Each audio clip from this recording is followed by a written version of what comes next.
Greetings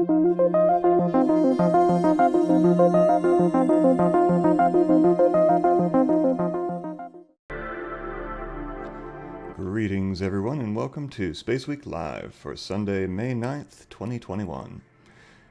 Hopefully this goes okay. I had to jump through a whole bunch of hoops in order to get this my audio and video working again. For some reason last night, I don't know whether it was a Windows update or a flaw in a driver or what, but oh my gosh, during the Starlink launch stream last night, the audio and the video were out of sync. I had to reboot my computer, shut down all unnecessary software. I ended up upgrading my video driver, and even that didn't fix it.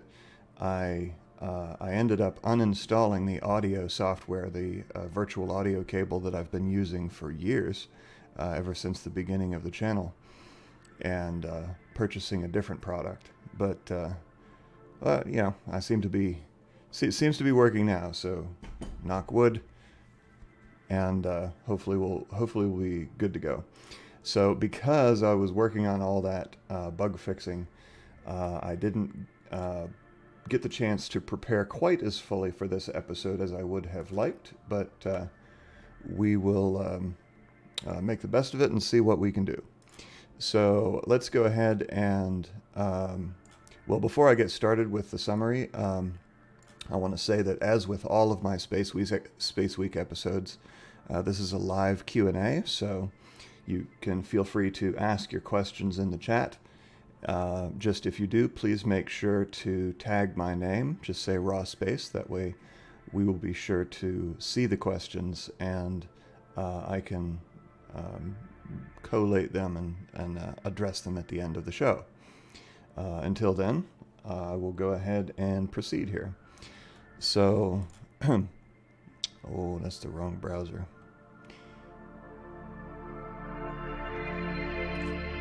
Oh, there we go. Okay. Yeah, I had to reconfigure so much stuff this morning, or earlier today. Okay. So, first of all, well, actually, not quite there yet. On Tuesday, last Tuesday, SpaceX launched the 26th batch of 60 Starlink satellites. Let's check that out real quick.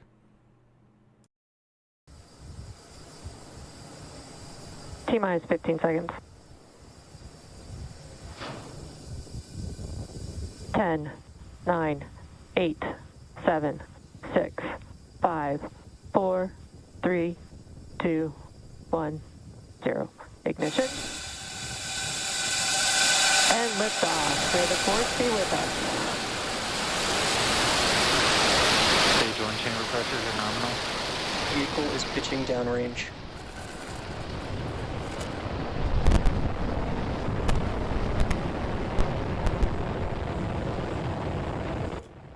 As we've come to expect, the launch was flawless, and the landing was also flawless. Let's check that out. We got a pretty good view of the landing. The video cut out a little bit, but you know, the landing burn really jostles the drone ship. So.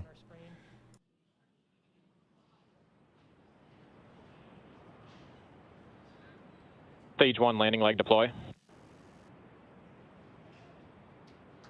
like we're coming right down on target. Now listen out here for secondary engine cutoff. Stage 1 landing confirmed.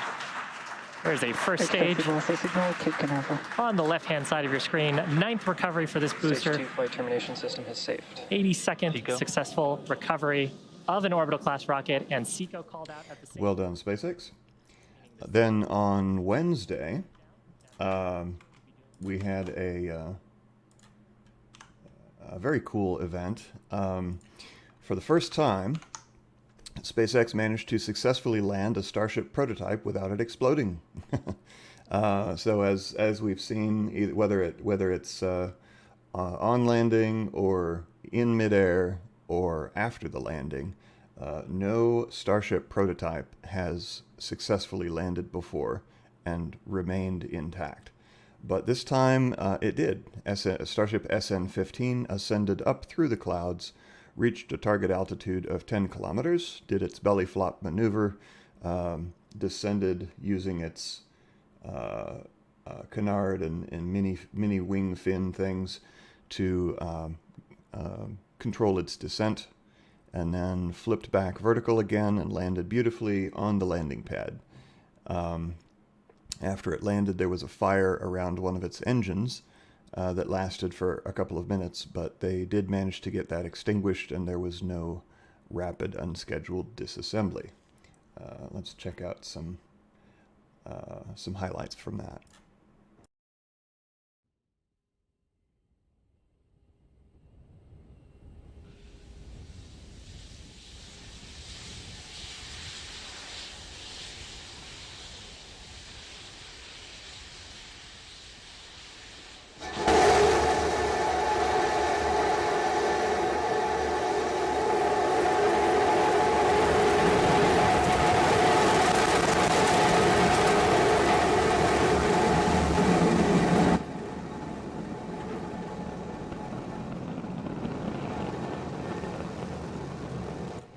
I like how the camera operator got a little overzealous with his panning upwards.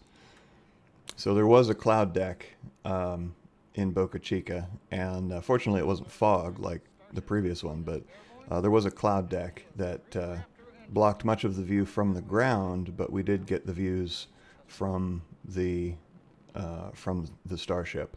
Unfortunately, they did have some video transmission dropouts, so we didn't get to see all of it, but we got to see most of it.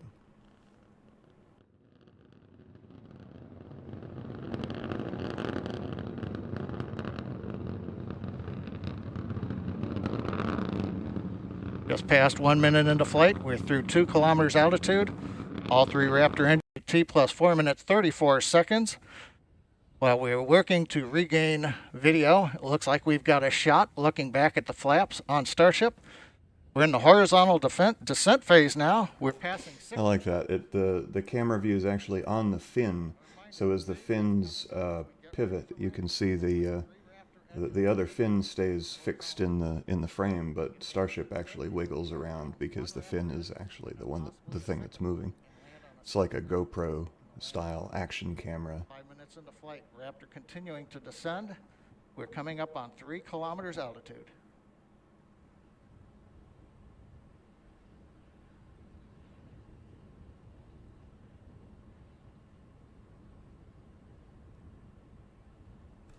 I'll see if we can fast forward a little bit.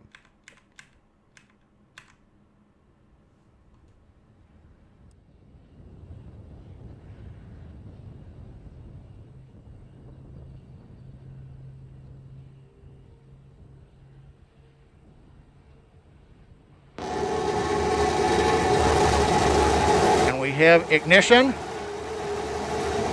Starship heading back to the landing zone.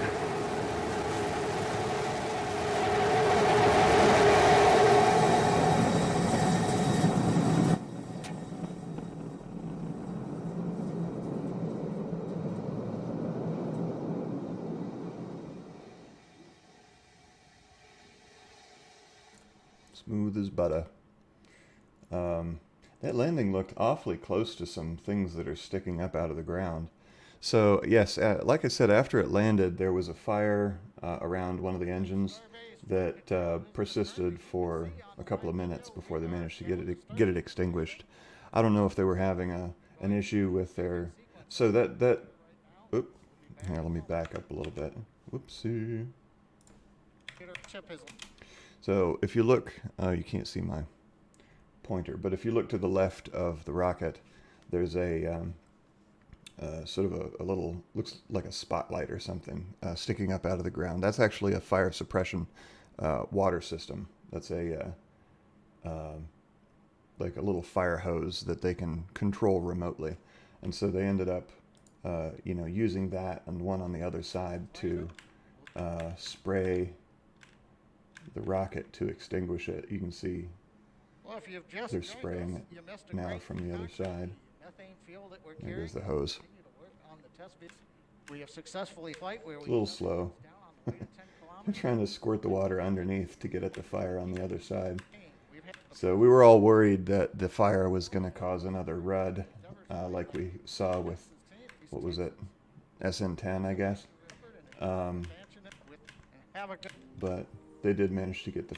So SpaceX ended their stream while the fire was still burning, but I switched over to Lab Padre's feed, and so we got to see as they finally did extinguish that fire. It actually burned for a while. There it goes. No more fire. We still see a thermal image, I mean a thermal hotspot, but there's no visible flames spouting from the rocket anymore. So that was really good to see, because, you know, we've all been rooting for Starship, and, you know, it's tough to see it blow up every time and again. But they finally had a successful landing, and so hopefully this is a harbinger of things to come. You know, because Starship, of course, holds the promise of great versatility, reusability, and flexibility for future spaceflight. Now, during that Starship stream, let me go to full screen. During that Starship stream, the channel reached a major milestone. Raw Space reached 100,000 subscribers. We stuck around for a few minutes after the stream and put up a subscriber counter on the screen, and we pushed over the edge, over the 100,000 mark. So thank you all very much for your continuing support. You know, I do this because I love space and I love sharing it with people, and I get a lot of warm fuzzies from you know, bringing launches and other space news and events from around the world to y'all, my dear viewers. So thank you. Now after the 100,000 mark, I had a special live stream that I did the day after, because it turns out the very same day that I reached 100,000 subscribers, my Starlink satellite terminal actually arrived in the mail. So that's super exciting, because of course we've all been watching for the past 2 years. We've been watching SpaceX launch these, you know, 1,500 plus Starlink satellites, and we've been hearing so much about it. But so my Starlink terminal installation kit arrived. So I did a live stream of installing it, or unboxing it, installing it, and unboxing it, installing it, and then doing a speed test. Fortunately, it cooperated. It actually picked up a signal and got some really good speed out of it. I think I measured it at about 230 or 240 megabits down, and between 9 and 11 megabits up, which the upstream wasn't that great, but the downstream was quite fast. Bearing in mind, of course, that Starlink is still in its beta phase, and there are only, quote-unquote, only 1,500 odd satellites up there out of a planned total of 12,000 plus, or potentially even many more thousands beyond that. So, you know, they're still rolling out the network or the constellation, but yeah, it worked. It worked beautifully.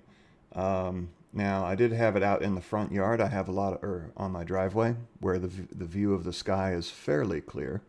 But there are a lot of tall trees around my neighborhood and in my backyard. So sky, well, there's actually not a lot of places on my property where there is a good view of the sky. Later that evening, for security reasons, because I didn't want anybody stealing my dish, I moved it to the backyard, onto my back porch, where it did not get very good reception, but I still got something like 30 megabits down, which is not too shabby. and you know, it's equivalent to sort of average broadband. But there were also dropouts, and it had trouble maintaining a signal because it was severely limited in its view of the sky by the really tall trees in my backyard and the house right next to it. But when I do finally put it in its permanent mounting spot, I think I'm either going to put it on my roof or I'm going to put it on a post, like a metal post or even a wooden post in the side yard near where it was for this test, because I want to be able to take it, like I want to be able to dismount it easily to take it on the road, but I don't know for sure if I will be able to use it on the road. Like not literally while I'm driving, but like for example at remote locations, like on a mountaintop or at a launch site or on vacation or whatever. So I did actually, whoop, look at it go. I did actually, so yeah, here's a correction. During my live stream the other day, I said that it only tilted in one direction. I was incorrect, because it can actually rotate in 360 degrees and tilt. So it actually can tilt itself in any direction in order to maximize its signal. Yeah, so it rotates and it tilts, and it's all automatic. Now, yesterday I was gone for much of the day with my kids. I drove them about 35 miles away to a friend's house for a birthday party, but I took the opportunity to pack Dishy, or my Starlink terminal, aka Rawlink, in my trunk, and I hauled it out there to our friend's house. Now they also have trees, and like one large tree in the front yard that was getting in the way. But I set up the dish in a couple of different places. I set it up on the sidewalk, on top of my car. I even strung the cable across the street and set it up across the street where there were fewer obstructions, and tried to get a signal, but it was not having it. Like I waited and waited, and I power cycled the thing, and it said it was like, I think it acquired a signal briefly, but for a few seconds, but mostly it was saying that it was obstructed, even though it had fairly clear views of the sky. Now, I have read that the Starlink satellites are configured so that they only provide service to specific customers in their designated like cell on the ground, like I guess as a form of load balancing. They have the satellites only provide service to your home location, you know, and I don't know, I don't think it's public knowledge how big those cells are, but it may be that by driving 35 miles away, I may have been outside of my home cell, which may have explained why I wasn't getting a signal. But I have some more testing to do, and probably some more driving around.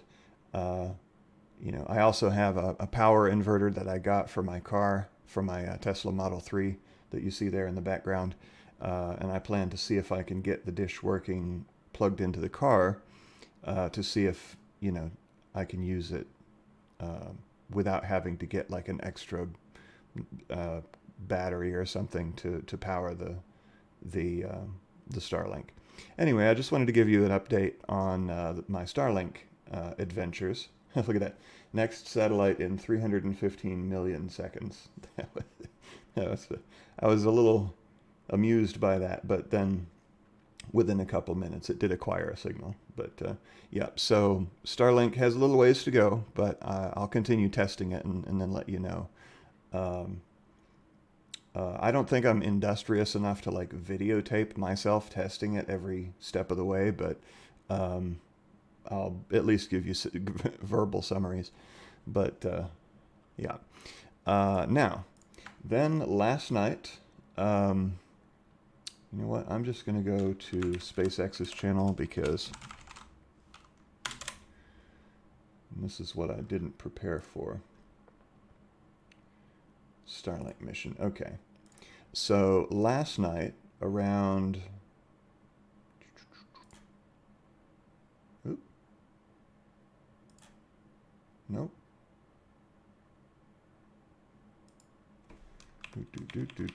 All right. Sorry. Last night around 2 something in the morning, it was the wee hours, super late, SpaceX launched the 27th batch of 60 Starlink satellites. So this was a significant launch because this was actually the first time that SpaceX had launched a Falcon 9 booster for the 10th time. So if you recall, way back when, their plan all along was to be able to reuse the Falcon 9 booster at least 10 times. Well, they finally reached that milestone, and this particular booster has been launched 10 times now and landed successfully. Unfortunately, my live stream was a hot, flaming mess of technical issues because of the driver issues that I was experiencing last night that I was working on fixing today. But so this is SpaceX's original copy. So here, let's check out that launch.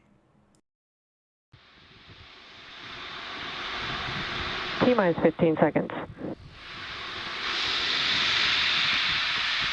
10, 9, 8, 7, 6, 5, 4, 3, 2, 1, 0. Ignition and liftoff. Let's go socket for number 10.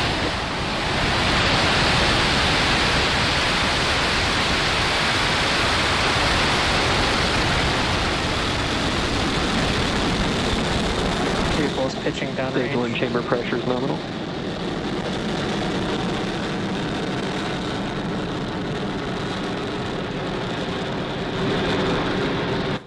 Go ahead and fast forward to the landing. Burn starting, and also during that time our safely land on just read the instructions. Okay, so Geraldine Brown, you asked earlier about the drone ship names. So they have 2 drone ships. The first is, of course, I Still Love You, but the second is Just Read the Instructions. So there are actually 2 drone ships. It used to be that Just Read the Instructions was on the west coast, but they relocated it. They moved it over to the east coast, and so now both drone ships are Stage 2 FTS is safe. so that was a nice clean landing. Both drone ships, of course I Still Love You and Just Read the Instructions, are in Florida. And so, you know, I'm not sure what it's interesting. They have a little lingering flame there under the rocket, but I'm not sure what all factors into which drone ship they use. I think, of course, I Still Love You is the one they've used the most, but maybe it was being refurbished or and then the deployment. Parking orbit. Second stage is now going to coast in this orbit for the next 35 minutes or so. Australia, New Zealand. And you see it right there, actually. Those satellites are starting to slowly extend. And shortly after this, they're going to deploy.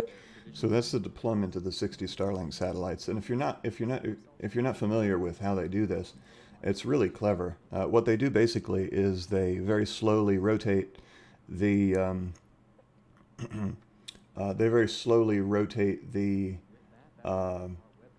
the second stage of the Falcon 9 end over end, and so when they release that retaining bar that you saw come off of there, what happens is it basically just sort of flings the Starlink satellites off of the end of their, you know, it just sort of releases them and they drift off like a deck of cards, and you know, just using centrifugal force, and that way they sort of naturally fan out, and then from there, you know, once they're separated, they unfold their individual solar panels and use their onboard ion engines to reposition themselves into their, space themselves out and reposition themselves in their final orbits. Now, last night, around, so the big stream yesterday was the the stream that was heard around the world was the Chinese booster deorbiting. So back on April 29th, China launched a Long March 5B rocket, which is their biggest rocket, with the Tianhe-1 core space station module for the Chinese space station. It's the first and core module of the Chinese space station. And that was delivered successfully to orbit, so Tianhe-1 is currently orbiting. But the first stage core booster, like not the strap-on boosters on the side, but the core booster stage, achieved orbital velocity. And that doesn't normally happen with first stage boosters. Normally they just ballistically arc into, well, they either ballistically arc into into the ocean because they don't achieve orbital velocity, or they conduct a deorbit burn to splash downrange in the ocean. Well, China was either unable or like off the. I mean, I'm not personally familiar with the features of the Long March 5B, and so I don't know if they have the capability of conducting a deorbit burn after launch. But in any case, a deorbit burn was not either not done or not successfully done, and so the first stage booster entered an elliptical, elongated orbit around the Earth, between the altitudes of about 170 kilometers and like 250 kilometers, something like that.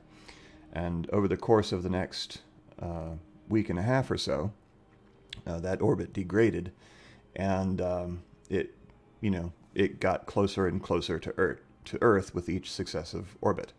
And finally, last night, it reached the upper atmosphere and deorbited. So nobody knew exactly when it was going to deorbit or exactly where it was going to deorbit. But until it got close to, like, even within hours of it deorbiting,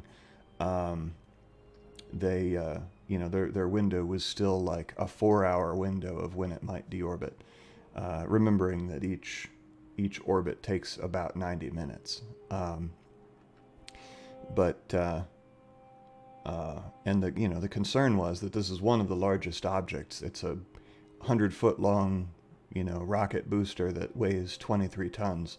And the concern was that it might come down in a populated area and hurt some people or damage some property. The concern wasn't so much for the property, but more so that it might cause human injuries. Fortunately, though, it ended up coming down in the Indian Ocean near the island archipelago of the Maldives. Which, you know what, let me bring that up.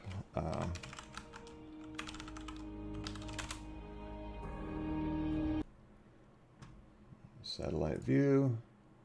All right. So here we have the world. And southwest of India, in the Indian Ocean, are the Maldives, this long north-south archipelago of atolls. So it's really kind of interesting, because if you zoom in, so you've got, it kind of forms an elongated ring shape, but then when you zoom in, you have all these smaller rings, and then when you zoom in even further, you have even smaller rings. So you got rings within rings within rings of these atolls, and that's I find that really fascinating. But in any case, the actual impact point, I mean, of course, the thing broke up into many pieces, as we're seeing in a number of mediocre videos that were posted online. there weren't any really spectacular views that I saw, but there were some videos from a few different locations along the trajectory. But yeah, so this is where it actually came down, to the west of Nilandhu here, and to the northwest of Kudahuvadu, and Manbudahu. I love these island names. They're so weird. And Scooby-Doo. But yeah, so there's no reports of any injuries, and the chances that that there would be any injuries was never very large, because the Earth is really big, and the percentage of land that is populated compared to the surface of the Earth is quite small. But so yeah, around here is where it came down. But if we zoom out, it was actually oh wow, this is a flat view. Interesting. So it was actually spotted all the way over in Florida. Apparently it began breaking up, and then again in Madrid, Spain, wherever Madrid is, and then in Crete, which is here near Greece. Whoops. And oops, keeps disappearing my thing. Can you see that little dot? I can't. Oh yeah, there it is. And then in Jordan, and then in Kuwait, we got videos from all those places. And then it came down and deorbited right here. So yeah, so not much came of it, but it was a huge sort of fear hype train happening. The world's media was like, OMG, the Chinese booster is going to come down and destroy Australia or something. But there was very little danger of it actually hurting anyone. And the media coverage and the sort of hype surrounding the event was very disproportionate. So just a few weeks ago, in early March, a SpaceX booster deorbited right over the Pacific Northwest in Oregon and Washington. And there were many videos that were posted online of this brilliant display of, shining pieces of Falcon 9 second stage, upper stage booster breaking up, and it fell like on a farm in Washington or something. And, nobody really made a big deal of it, aside from that it was a beautiful display of a deorbiting object. But for some reason, well, we know why, because it's political. The Chinese rocket's re-entry, plus it was, I think, a bigger, booster. The Falcon 9 upper stage is like maybe 30 feet long, and the Chinese booster was more than 3 times that size. But so it was a larger object, and it posed a greater risk. But in any case, this sort of thing can happen to anybody, to any launch provider. Boosters not coming down the way they're supposed to, but they do their best to keep that from happening. In any case, let's see. Moving on, Blue Origin announced a target date of July 20th for the first crewed launch of their suborbital New Shepard rocket. This will be the first fully commercial human launch to space. If you remember, Crew Dragon has launched 3 groups of astronauts to space in Demo 2, Crew 1, and Crew 2, but those were all for NASA. Demo 1 was a test flight, but it was for the NASA Commercial Crew Program, whereas this New Shepard launch will be the first fully commercial human launch, not for NASA or another governmental, customer. This will also be the first human launch to space in a suborbital rocket. The first commercial suborbital rocket, I should say, because John Glenn's flight was not. Let's see, John Glenn. Who was it?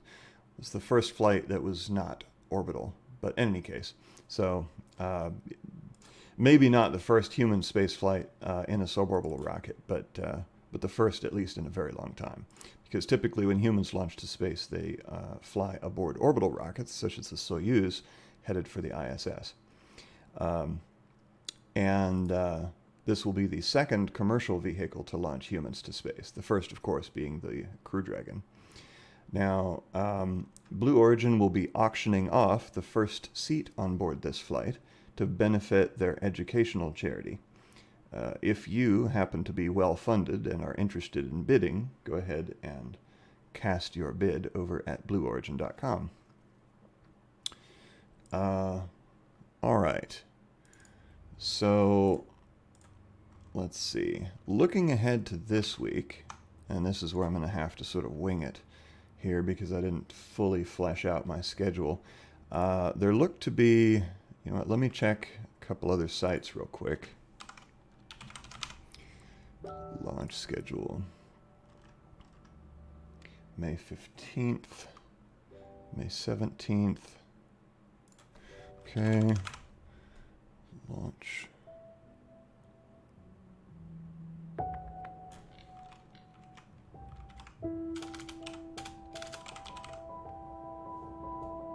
All right, so I'm going to go with these two launches, and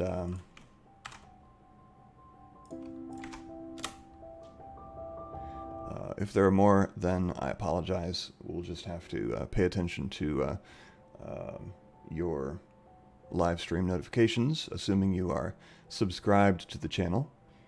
And all right, so here we go. So on Saturday, now both launches actually, there's only two launches this week that are on the schedule, both on Saturday the 15th. So on Saturday, May 15th at 6 o'clock a.m. Eastern, 10 a.m. GMT, Rocket Lab will be launching an Electron rocket called Running Out of Toes. And I guess running out of toes would mean that they have already run out of fingers and they've run out of toes. So this must be their either 20th or 21st Electron launch. So congrats to Rocket Lab on that. And then later that day, actually about 12 hours later, or 13 hours later, at 6:58 p.m. Eastern, 10:58 p.m. GMT, SpaceX will launch yet another Falcon 9 with Starlink 26. Now, you may be confused because I said that last night they launched Starlink 27. Well, I don't know who numbers these things, but sometimes the numbers get out of order. So Starlink 27 was last night. Starlink 26 will be launching this Saturday. So those are the only two launches I am aware of coming up in the next week. And so let's move on to thank you to our new channel member, Smokey Smile. Membership in the channel, it's just a monthly sort of small donation. It gets you access to custom emojis like Bennu and all the other ones, and gets you some extra perks that you can see you know, if you click on the join button, if you're interested in that sort of thing. And let's take a look at your questions. So, all right, Discord, mod commands. All right. So thank you again to Chris V for compiling these questions for me. I appreciate it because I have a limited multitasking capability, but reading and speaking coherently at the same time are not really something I'm great at. So Station 240 asks, is Bennu still camera shy? Well, first of all, there's Bennu. So So yeah, he's fairly camera shy. Well, it's not so much a matter of being camera shy as a matter of he likes to hang out. See, he likes to spend most of his time in his cat tower, and that's in the other room. At the old house, because I moved, a little more than a month ago. At the old house, his cat tower was in my bedroom, where he only really hung out at night. And then in the daytime, he would spend much of his time curled up in his cat bed, which you can see in the chair behind me. But here in the new house, he spends most of his time perched in his cat tower, which is in the living room now, next to two great big windows where he gets to look at the critters outside, the squirrels and the birds and the lizards and stuff. So, yeah, that's where he spends most of his time. So what I'd like to do is get Bennu Cam set up on my TV computer, because I've got a computer in the TV room, the living room, and then somehow pipe that video feed in so that I can stream it here from my office computer. But I need to figure out how to do that, and that's a bridge I have not yet crossed. But I do plan to do that for you at some point. Geraldine Braun, I already answered your question about the drone ship. Greg O'Brien, what's going to happen to Elon's fleet when the technology from UFOs come out? If there were UFO technology, and by UFO if you mean alien, as opposed to we don't know what the heck that was, because there are things we don't know that are perfectly mundane. But in fact, basically everything is mundane. We just haven't figured out what it is yet. But if there were some alien technology that were going to come out, then Elon's fleet would surely be upgraded with that technology, because that's the kind of organization that SpaceX is. I'm sure they'd retrofit their Falcons and their Starships with, fusion drives and everything else. But think, Tony Stark, who was kind of inspired from Elon Musk in the first place. Sam Volashek, could you ever see Starship being contracted by NASA to collect space junk? Possible, but only big stuff. Like smaller, I mean, the majority of space junk is very small. It's, centimeter size or smaller. That's what most of the pieces are up there. But any sort of large orbiting objects, there are still a few thousand defunct satellites up there, that are no longer used but are still orbiting and are a potential debris source of debris. It's possible that Starship could be used for that, but Starship it would be kind of like hitting a nail with a sledgehammer, because Starship is a big, capable vehicle with a lot more capability than like all you would really need to deorbit, let's say, a defunct satellite, is you would need to fly up there with an auxiliary, booster, an ion thruster or something like that, that would then nudge that satellite into a deorbiting trajectory. It would alter its orbit over a period of time, such that it would deorbit itself. And you just need to launch a whole bunch of those missions to go up there and deorbit these dead satellites. And then you would be done with the big stuff, basically. Now, as for the small stuff, that's a trickier proposition, because it is scattered across the entire Earth. Like a million pieces of little pieces of debris that are orbiting around the Earth. Excuse me. And different companies and organizations are looking at various ways to combat the problem of orbital debris, including lasers and magnets and other things. But yeah, I think that any solution to the orbital debris problem is going to have to be, as with any difficult problem, is going to have to be multifaceted. You know, you're going to have to use multiple solutions in order to combat that issue, because of course the more stuff is up there, the more risk there is of additional debris being created as things run into each other. Now, things don't collide very often, but when they do, they leave a big mess. You know, like you may recall during the Crew 2 launch a couple weeks ago, there was an apparent close call about 8 hours after launch with a piece of orbital debris. They actually had the crew put blankets, like protective, Kevlar blankets over the windows, and get in their flight suits and get in their seats just in case they impacted this piece of orbital debris. Well, that turned out to be a false alarm, because the U.S. Space Command, and I'm not sure why this happened, but for some reason the U.S. Space Command issued an alert to NASA for this incoming piece of orbital debris, which didn't actually exist.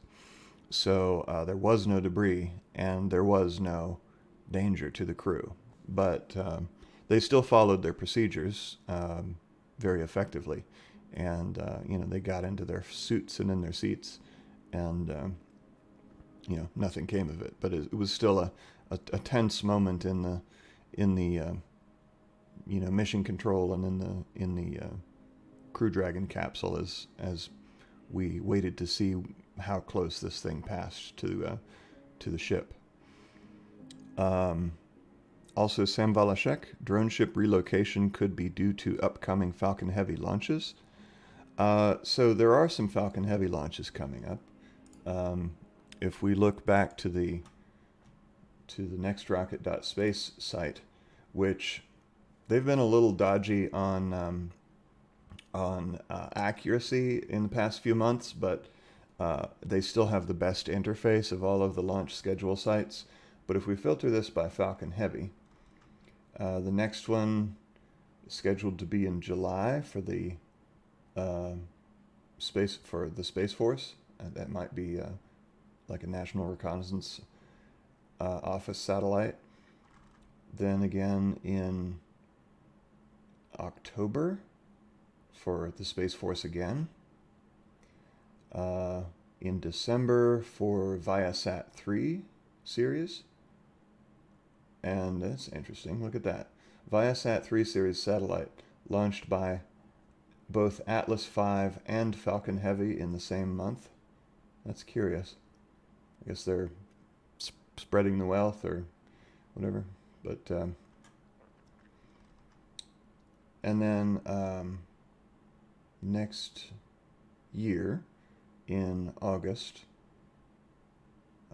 is Psyche, Escapade, and Janus. So these are solar system missions. That's exciting. Falcon Heavy will actually be launching some solar probes. Some space probes to the Psyche asteroid. Then later that same month, or in that same month, another Space Force mission. Then in November of 2023, we've got Viper, whatever that is. I think that's, what is Viper? It doesn't say what it is. That might be another asteroid mission.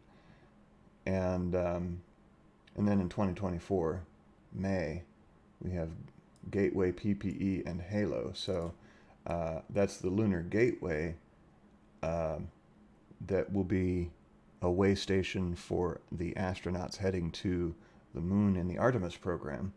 That'll actually apparently be scheduled for launch in May of 2024. So obviously we're not getting to the moon in 2024, but we're working on it. So thanks for the question about Falcon Heavy. M2M Motovlog Music. Sorry, that's M2M, not MVM. Elon promised a single weld hull in 2019 presentation for Starship. Why do you think SpaceX hasn't used that method to manufacture Starship yet? Or will they ever?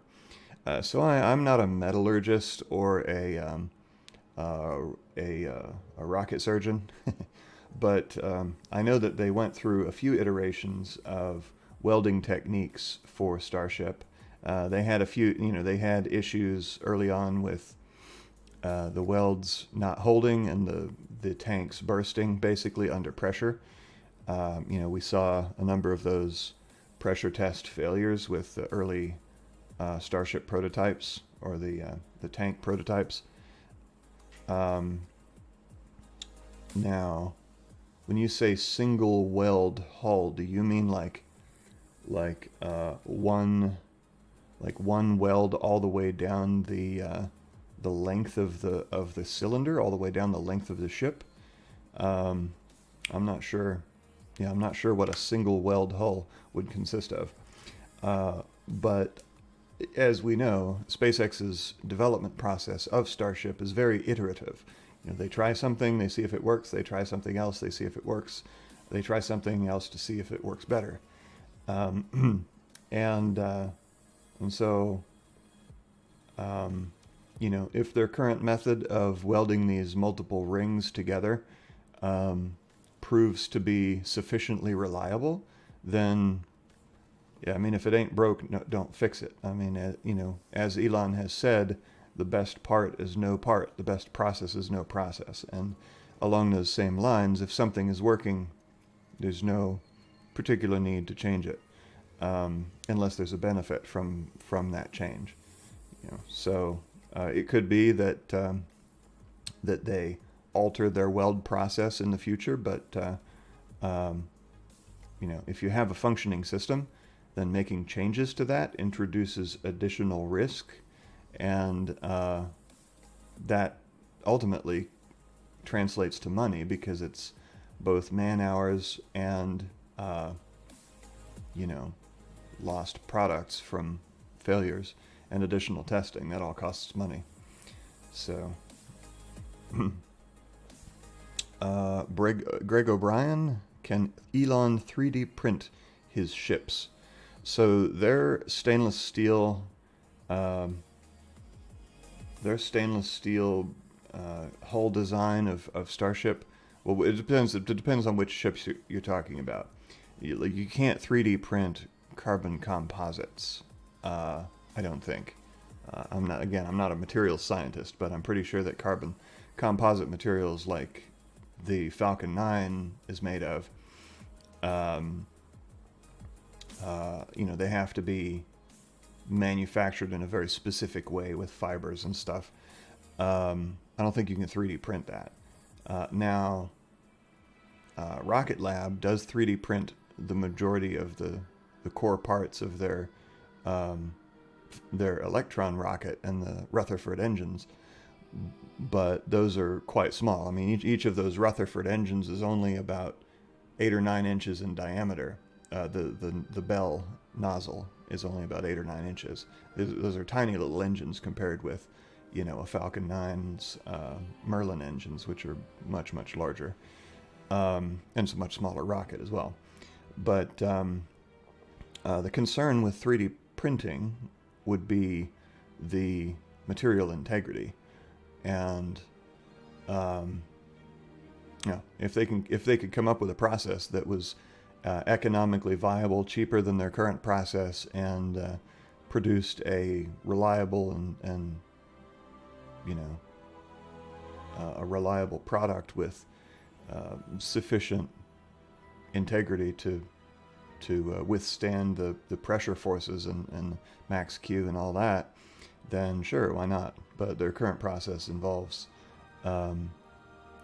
pre-fabricated stainless steel rings being welded together, at least for Starship. Bucktooth Bucky regarding Starlink. Raw space, would one of these little units work in Michigan? So referring to the Starlink satellite terminal, yeah, actually I think the more northern locations have even better coverage at this point.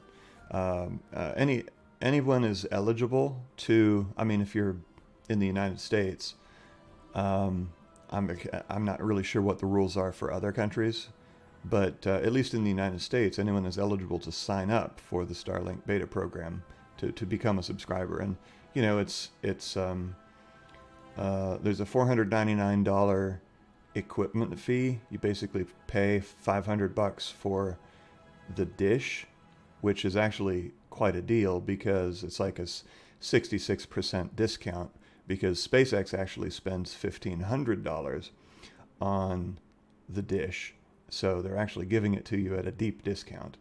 And there's a $99 per month charge for the service.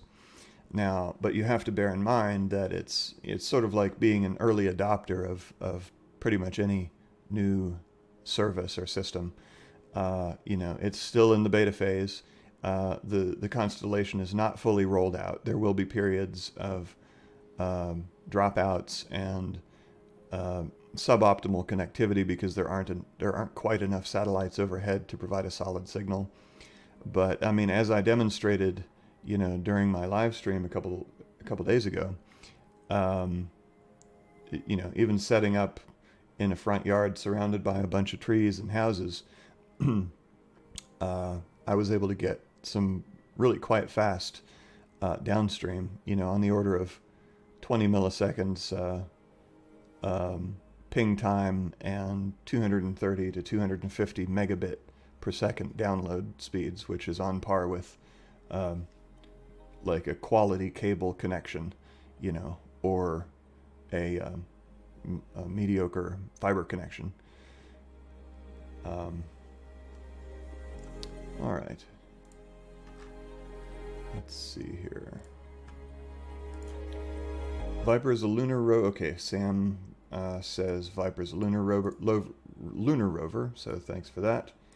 And I'm sorry, I have a lot of knowledge of a lot of different things, but there are also a great many gaps in my knowledge, and I'm not ashamed to admit it, because without, well, there would be no curiosity if we knew everything, and without curiosity there would be no discovery, and therefore, through our ignorance, we find knowledge. And that's the path of education, is to find the gaps in your knowledge and to fill them. I don't know if that if that was poetic enough for you, but that's the idea.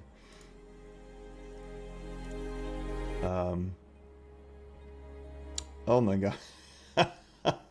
Chris V said he thinks he heard that they might be working on a spiral welded hull. Now, the reason I'm laughing is because the very first thing that popped into my head when he said that was, I can just imagine it popping open like a can of biscuits. Like you press the spoon to the side of the can and it pops open and scares the bejesus out of you.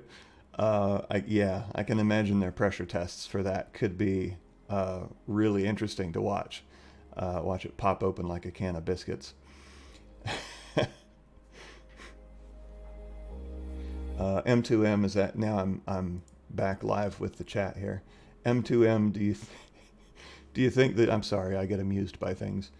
Do you think the lunar landing version of Starship for Artemis be much smaller version, and what type of engines do you think they would use on this version of Starship?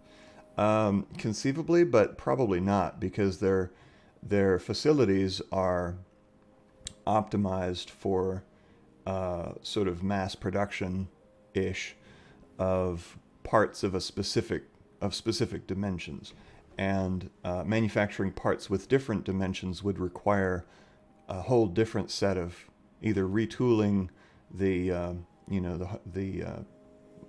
manufacturing hardware or whatever, reconfiguring it. And so I think it's, I don't know, I guess we'll wait and see, but they are getting a fair amount of money to be the lunar landing, the human landing system provider. So maybe they'll put some of that money into, developing a specialized, smaller Starship for that purpose. But I guess we shall see. There's a lot of speculation. As a matter of fact, in the space industry, there's, I would venture a guess that most, if not, many at least, channels sort of thrive on speculating about things. I don't like speculation because, I mean, maybe, it'll be that way and maybe not. And I'm not an expert. I'm an enthusiast. I love this stuff, but I don't work in the industry. I don't have any kind of inside information from SpaceX. I just gather information from, from wherever it's available, including you guys. I get a lot of knowledge from the viewers who educate me on things, which is much appreciated. But I don't like to pretend that I know any more about the future than I do, which is very little.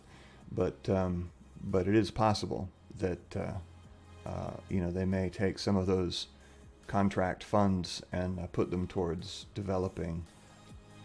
Like, I don't know what kind of specialization, what kind of differences there will be in the lunar landing Starship versus the Starship, the orbital Starship that we currently see in development.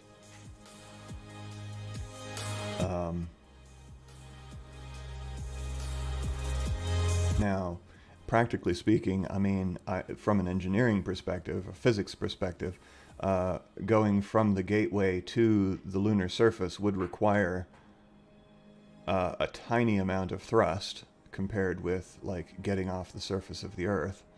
So, they probably wouldn't need nearly as big a ship. So it is quite possible that they would have a smaller version, but we shall see what they actually come up with, if they get out of this sort of legal wrangling with Blue Origin about who gets the contract. Because I know Bezos was very excited about his Blue Moon lander, and was pretty miffed when Musk got I shouldn't say Musk, but when SpaceX got the contract. So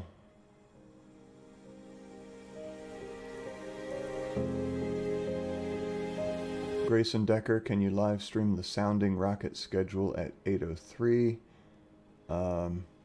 Alan Buckley says, Grayson, there is apparently no live coverage of that launch. Okay, so it's apparently launching from Wallops in Virginia. Yeah, there's often not live coverage of sounding rocket launches. Sometimes there is, but not often.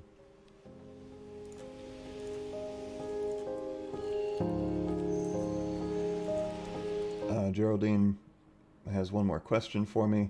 What's the difference in rocket kerosene and the kerosene we see at the gas station? So I think it's kind of like asking what's the difference between uranium used for nuclear power plant fuel rods and uranium used for nuclear bombs. I think it's a matter of a level of refinement. Again, this is I always give disclaimers, but that's because I'm not a subject matter expert on this. But I believe that the rocket fuel is simply more refined and more pure than the stuff that you might get at the gas station. But it's still a petrochemical. It's still kerosene. It's just highly refined kerosene, kind of like nuclear bomb uranium is highly refined uranium versus what would be used in a power plant, which itself is much more highly refined than you would find lying around, in gray uranium rocks in the earth. Same thing with like JP8 jet fuel.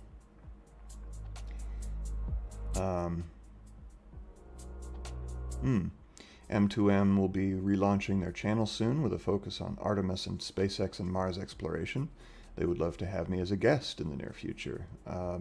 If time permits, I would love to. Here we go. Knowledge. Alan Buckley regarding the RP1 fuel. The main difference is the sulfur content. K1 is very pure kerosene with low sulfur content, and is most commonly used. K2 can have as much as 10 times more sulfur. The fewer impurities means a cleaner burn. So, very good. Any other pending questions? Josh Taylor. What do you think about Mars in a space battle concerning dark alien forces outcast from Earth? Mars in a space battle with alien outcasts from Earth. Do you mean humans that were exiled from Earth on Mars and therefore became Martians, which would be alien to Earth? Or like aliens fighting Mars?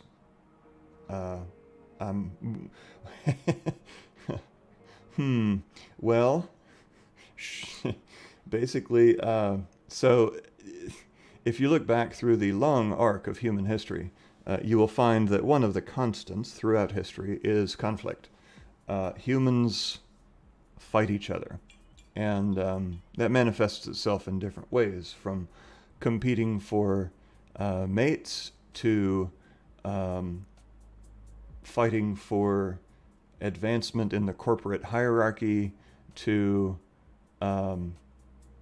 trying to beat the other sports team to killing each other in an attempt to conquer territory or whatever. Humans are competitive and contentious. So chances are that wherever there are humans, there will be contention. Now, how violent that contention gets depends on the number of humans there, and it depends on a lot of different factors: the psychology of the people there, and whether there are any sort of firebrand figureheads who rise up and lead people to revolt or whatever. But as humans continue to expand, I can imagine in the far future, if there are lots of humans living on Mars, there could be a Martian Earth conflict at some point. Maybe over independence or autonomy or access to asteroid resources or something. But it probably won't play out like it does in the movies and on TV and like in The Expanse or whatever. But yeah, I guess one could hope that the humans will become a less warlike species in the future, but it's kind of ingrained in our DNA, and DNA takes a long time to adapt, and I'm not sure if there's any sort of natural selection process that favors more peacefulness. Because in order for us to actually evolve, I mean, you can evolve socially, right? By becoming more responsible and more altruistic, et cetera. But as far as genetically evolving into a species that is less prone to, because we have to fight our baser instincts, I mean, you might have the instinctive desire to punch somebody in the face, but you don't do it because you know that there would be consequences, and you value that person's sort of independence as a human. But as far as genetically evolving into a less warlike species, that may or may not ever happen, because there would need to be some sort of selection pressure that would cause that would favor a mutation, a genetic mutation that resulted in more peaceful or humanistic people producing more successful offspring. And I kind of doubt that there is such a favoring. That's kind of out there, but so in many respects, because we are a sentient species, and we design our own environments to suit us, basically. We shape our environments to suit us. There are many that would argue that we have stopped evolving. That's not to say that we've stopped changing, but the genetic mutation selection pressure has sort of lost its prominence as the main driver of who breeds and who doesn't. So, you know, I don't know. We'll see where we end up in 100,000 years or whatever. But all right. So it kind of went off on a crazy tangent there, but that's okay. It's interesting stuff to think about. Lucario Davis says not all humans are very competitive. That's true. I mean, I'm not very competitive. I don't like competing. The problem is the figureheads, the ones who do, like the ambitious ones, the ones who do gather others around them and charge forth, you know. And they're the dangerous ones. They're the ones that can really stir things up. Well, they can stir things up for good or bad, but you know, all too often we see that things are stirred up in self-interest and in disharmony. But Rick Keach, if you ever punch someone, you could blame your instincts, but the judge might not appreciate that defense. So again, you got to think of the consequences.